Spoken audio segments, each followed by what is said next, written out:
This is the podcast of The Branch in Ashland, Virginia.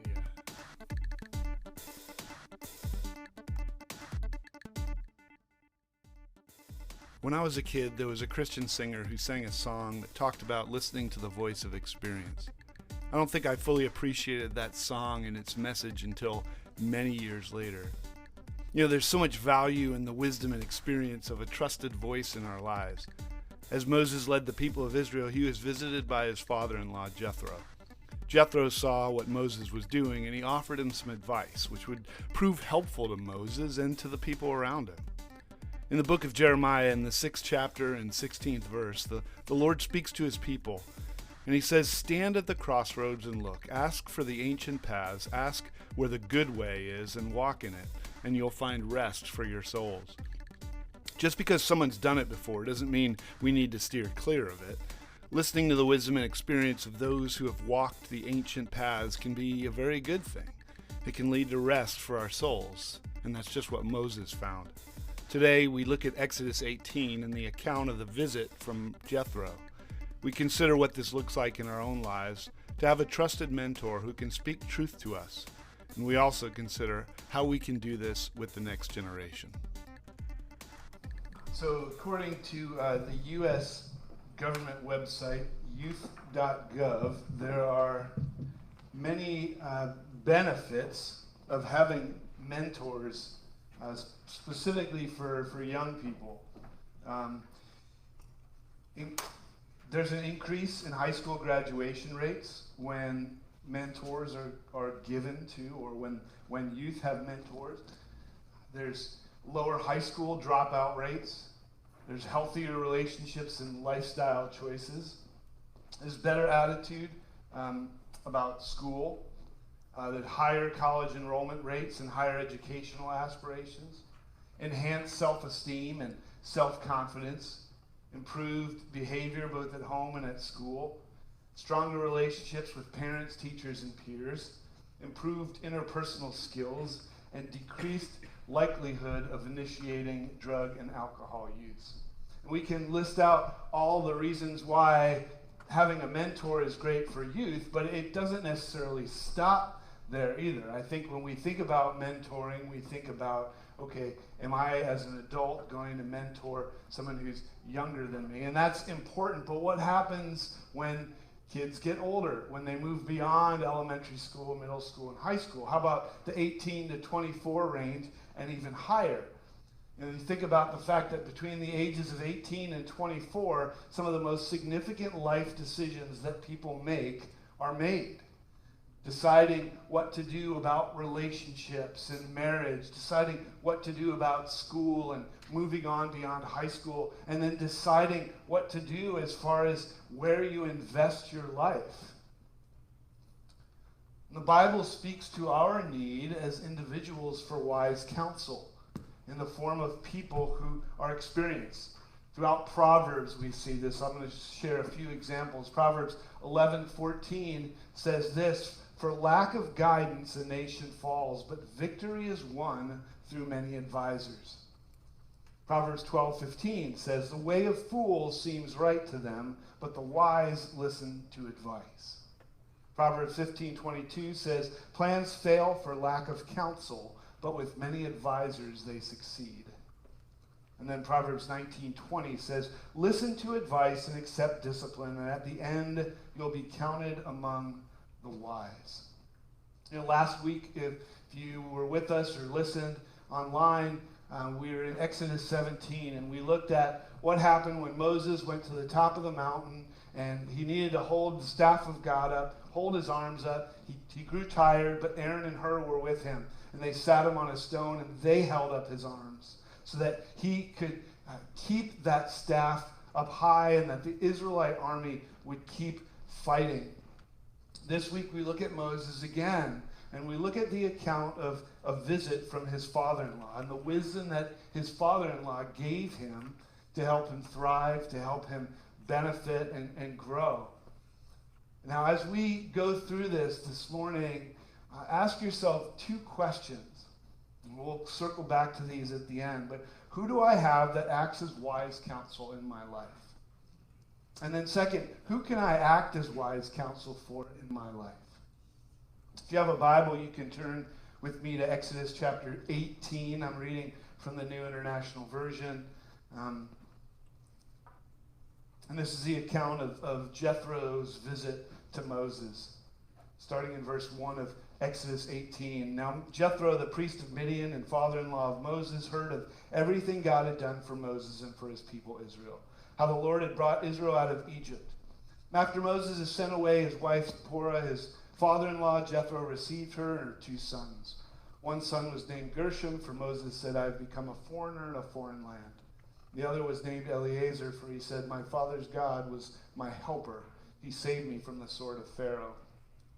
Jethro, Moses' father-in-law, together with Moses' son and wife, came to him in the wilderness, where he was camped near the mountain of God. And Jethro had sent word to him, I, your father-in-law, Jethro, am coming to you with your wife and her 2 sons. So Moses went out to meet his father-in-law and bowed down and kissed him. They greeted each other and then went into the tent. Moses told his father-in-law about everything the Lord had done to Pharaoh and the Egyptians for Israel's sake, and about all the hardships they'd met along the way, how the Lord had saved them. Jethro was delighted to hear about all the good things the Lord had done for Israel in rescuing them from the hand of the Egyptians. He said, praise be to the Lord who rescued you from the hand of the Egyptians and of Pharaoh, and he rescued the people from the hand of the Egyptians. Now I know that the Lord is greater than all other gods, for he did this to those who had treated Israel arrogantly. And Jethro, Moses' father-in-law, brought a burnt offering and other sacrifices to God. And Aaron came with all the elders of Israel to eat a meal with Moses' father-in-law in the presence of God. The next day Moses took his seat to serve as judge for the people. And they stood around him from morning till evening when his father-in-law saw all that Moses was doing for the people. He said, what is this you are doing for the people? Why do you alone sit as judge while all these people stand around you from morning until evening? Moses answered him, because the people come to me to seek God's will. Whenever they have a dispute, it's brought to me, and I decide between the parties and inform them of God's decrees and instructions. Moses' father-in-law replied, what you're doing is not good. You and these people who come to you will only wear yourselves out. The work is too heavy for you. You cannot handle it alone. Listen now to me, and I'll give you some advice, and may God be with you. You must be the people's representative before God and bring their disputes to him. Teach them his decrees and instructions, and show them the way they're to live and how they're to behave. But select capable men from all the people, men who fear God, trustworthy men who hate dishonest gain, and appoint them as officials over thousands, hundreds, 50s, and 10s. Have them serve as judges for the people at all times, but have them bring every difficult case to you. The simple cases they can decide themselves.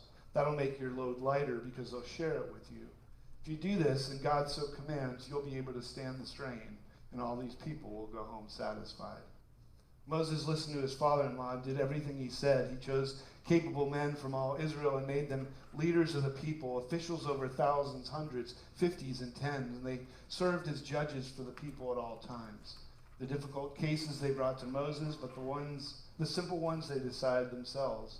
And Moses sent his father-in-law on his way, and Jethro returned to his own country. So Moses is visited by his father-in-law. His father-in-law gives him warning.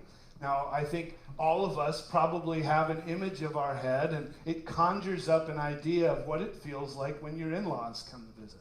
I am an incredibly blessed man because as soon as we know in the Gibson household that my in-laws are coming, there's an excitement, there's a buzz that happens. Of course, Mama also gets, the whip in shape to make sure it's nice and clean as well. But there's such an excitement around our house when my in-laws come, because we know that we're going to have fun, we're going to have time together, and just enjoy one another's company. There's no feeling of dread or disappointment. There's no is it time for them to leave yet? Let's get them out of here. And I am so grateful for that. And it seems like Moses had a good relationship with his father-in-law. He wasn't dreading that he was coming. He was looking forward to it. In the 20 plus years that I've known my father-in-law. I have never met a kinder, more generous, loving, wise, smart, talented guy. And I'm so grateful for that time, the time that I've had with him. He's a contractor, and I've tried to be a sponge when I've been around him to just sit and watch and ingest the things that he's doing, because I know there's so much wisdom there in lots of different things in life. I've had so many conversations with him through the years, and have seen and have taken time to write an email to him or pick up the phone and call and say, hey, I need your wisdom on this. I need your help on this. And once in a while, he'll actually call me and ask for something that he can get from me. But in-laws, especially fathers-in-law, are such a gift for us, and Moses knew that. Moses knew that Jethro, his wife's father, was a gift. And Jethro comes, and Moses shares everything. If you've had that experience before, if you haven't talked to your parents or your in-laws for a while, and they come and you see them face to face, and you just unload on them, and you want to share everything, and it's like you're going a mile a minute, and you're telling them everything that's happened. Let me share, and that's what Moses did. And you think about all the things that had happened in Moses' life and the life of the people of Israel. There was a whole lot to share. Hey, it's not insignificant that you walked through the sea on dry land. It's not insignificant that God saved your whole people and drowned the people who were coming after you. And so Moses shares that with his father-in-law, and his father-in-law is so overjoyed that he brings sacrifices, he brings offerings to the Lord as well. And what a key thing that is, to know that not only are you connected in family, like on earth, but the family of God.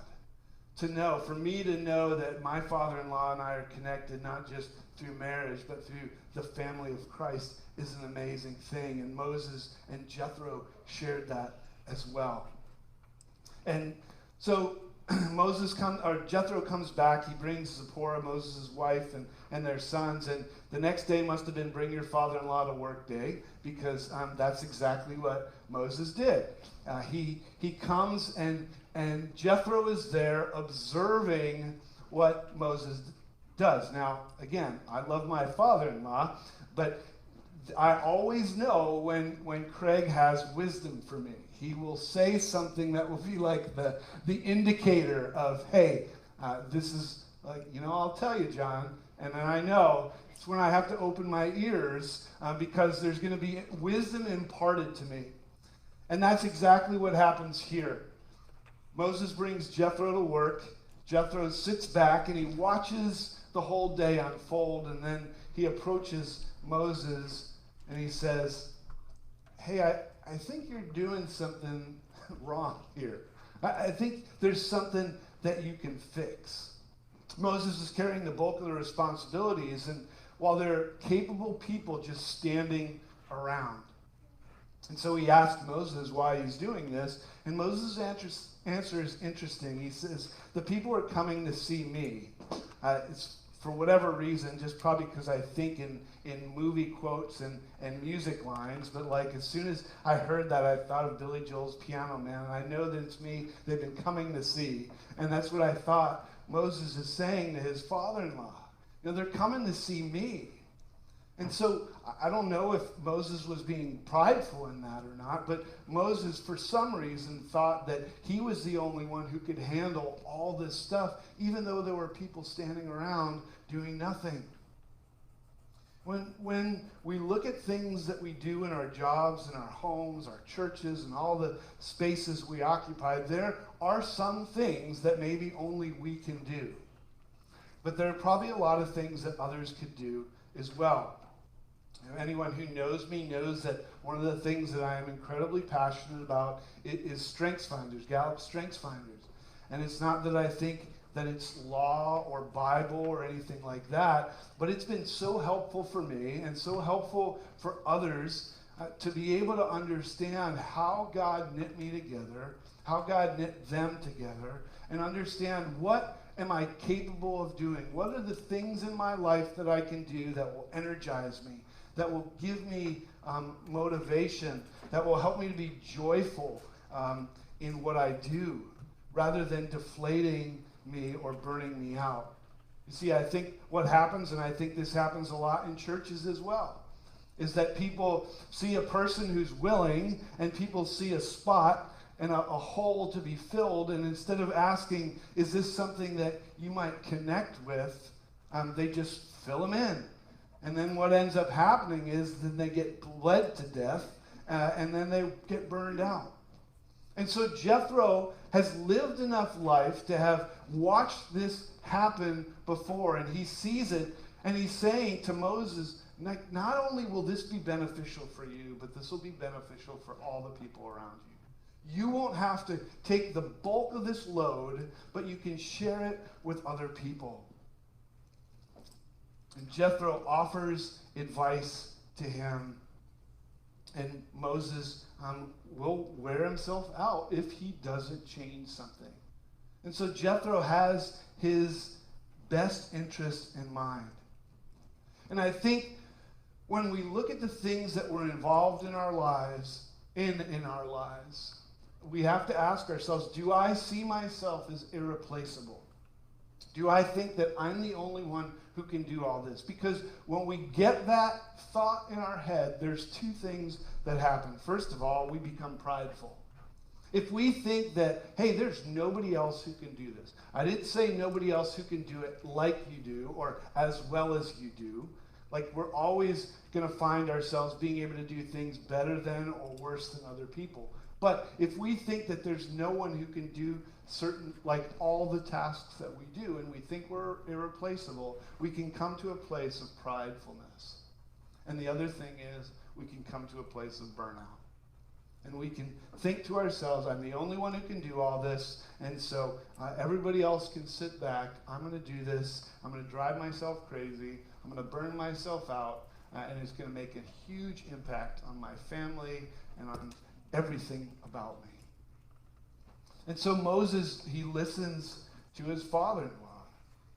And he says, Jethro says, if you delegate some of this work out, this work of judging other people, and you reserve the more difficult cases for yourself, not only will it lighten your load, but it will empower the people around you. You know, one of the things as I've served in volunteer organizations over the years, one of the things that drives me crazy every single time is, you've probably been there before, you get the emails or the texts or the phone calls, hey, we really need volunteers for this. And you're like, okay, I'll show up.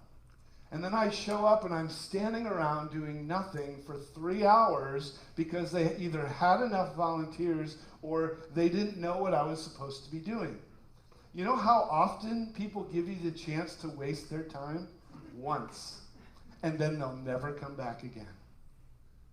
And I see this in volunteer organizations. I see this within the church as well. That we're really good at asking for volunteers, but when they get there, are we good at putting them in the places where they can thrive and they can grow and they can use what God's given to them? There were people standing around who needed something to be done, and not only was Jethro speaking to Moses to tell him that, hey, this will be beneficial for you, but this will be beneficial for the community of all these people together. And so Jethro shared this with Moses. Now, my father used to say, and I quote my father on this all the time, he used to say, advice not asked for is advice ill taken. In other words, if you're offering advice to just anyone and everyone at any given moment, chances are, if you don't have a strong relationship with that person, if you don't have trust over time, then it's just going to be advice that's resented. But thankfully, there was a good enough relationship here between Jethro and Moses that when Jethro comes to Moses, Moses isn't like, whatever, Dad, you don't know what you're talking about. I'm going to do whatever I want to do. No. Moses hears his father-in-law. And we don't see all the backstory of everything that happened to build and cultivate that relationship, but we know it's there because of how Moses responds to Jethro. And I wonder who can speak into our lives in such a way. Who's earned the right to be able to be heard in our lives? I can tell you as a pastor that everyone feels that they have a right to tell me their opinion. Like, there are no holds barred on that. Like, they don't even have to feel like they have a relationship with me. In the years, the decades that I've been a pastor, I've had people who I've never seen before in my life who will come up to me after a service and tell me exactly what I did wrong. And I'm like, hey, thank you, that's great. Like, I don't say you've not earned the right to do that. I just store it up here, and then I thank them, and I walk away. But there's something to be said about the trust that's been cultivated over years between people, that when they offer advice to one another, they're willing to hear that. Because they've earned the right, they've earned the trust. And I will consistently listen to the people in my life who have shown that they care for me, that they love me, and that they will speak truth even when it's uncomfortable. The relationship between Moses and Jethro and the wisdom that Jethro imparts on Moses, it's a gift. But it was something that needed to be cultivated over time. You know, part of the vision that we have here at the branch is to create opportunities for those kinds of relationships to happen. Because none of us were meant to walk through this journey called life on our own. None of us have so much wisdom, and sorry to be the bearer of bad news, but none of us have so much wisdom that when it comes to all the things that lay before us in our lives, that we have enough to be able to make those decisions without the help of anyone else. We need other people in our lives. We need the voice of experience. We need people who can speak into our lives truthfully. And one of the ways that we hope that we carry this out here at the branch is with the next generation, with children and youth. You know, one of the things that we have found, some of us who have spent a little bit more time studying this over time, is that when children and youth have 5 meaningful relationships outside of their parents, 5 meaningful relationships that can speak wisdom and truth and value into their lives, when they go off beyond high school, the chance that their faith will stick with them is going to be so much greater than it would had they just been walking all by themselves throughout their childhood and their adolescence. That when we create opportunities that can foster and cultivate those kinds of relationships, so that it's not just mom and dad who are speaking and teaching and discipling into the life of children and youth, but others, then the faith that is talked about, the faith that is taught, it won't get left or thrown by the wayside when those kids grow and go off into college. And I'm seeing this with my own kids, and I am so grateful for people who are willing to say, hey, there's a commonality, there's a connection here that I have with your kids. Can I spend a little bit more time with them? Taking them to places or just having a conversation with them. And when we see this, we realize that faith isn't something that we put in a box and we take out for an hour on Sunday morning, but it's something that happens all week long.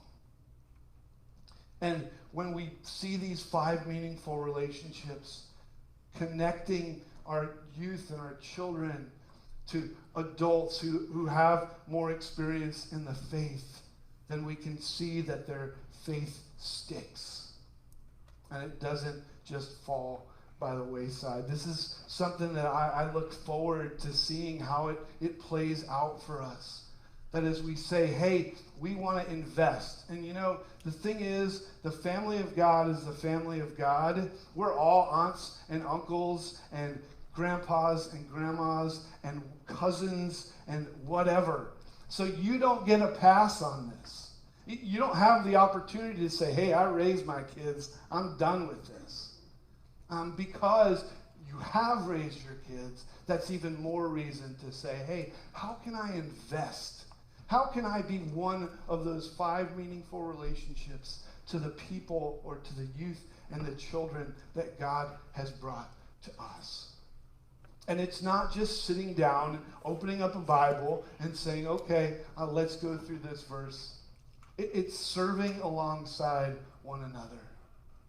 Some of the most meaningful connections that I've had with people who became mentors to me happened when I was serving side by side with them.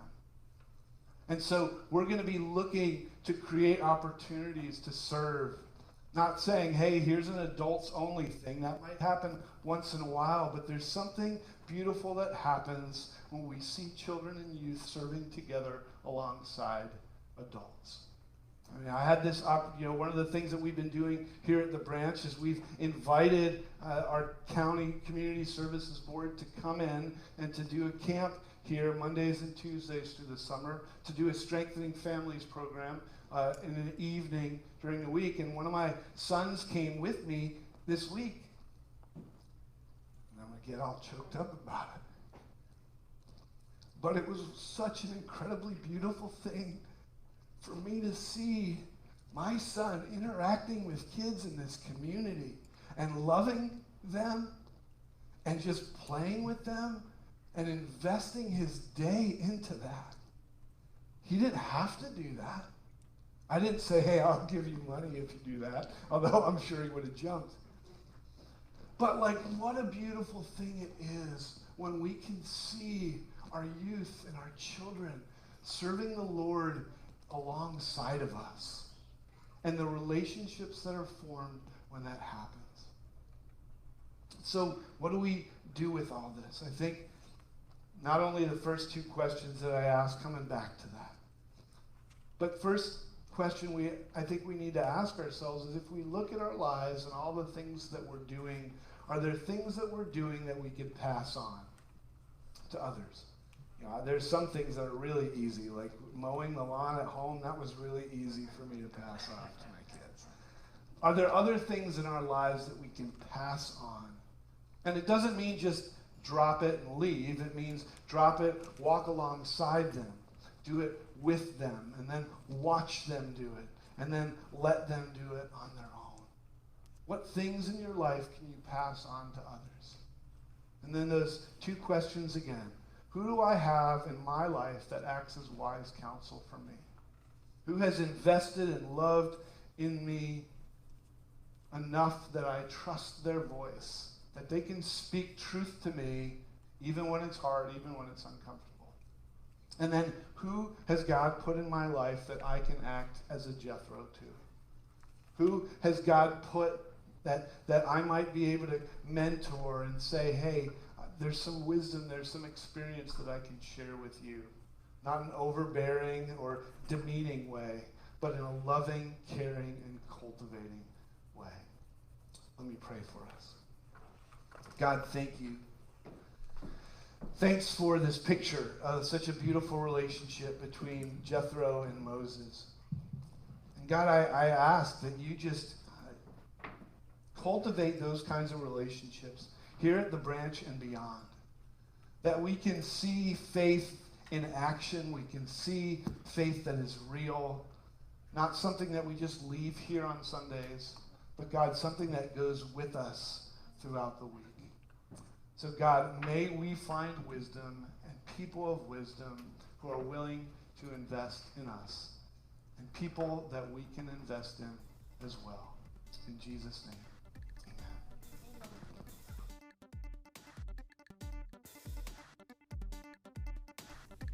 There's value in the voice of experience. Moses knew that, and he benefited from the advice that Jethro had to offer him. He was able to lighten his load and also to give others the opportunity to be involved and to use their gifts. Who do we have that can speak that wisdom and experience into our lives? Do we have a father-in-law like Jethro, a mother-in-law, another trusted friend or mentor who's gained wisdom and insights in their own experience? And who can we act as the voice of experience for? Who can we be a Jethro to, regardless of whether or not we're related to them? I hope you'll consider these things and really seek out answers from the Lord in the days ahead. Thanks for joining us. We'll see you next time.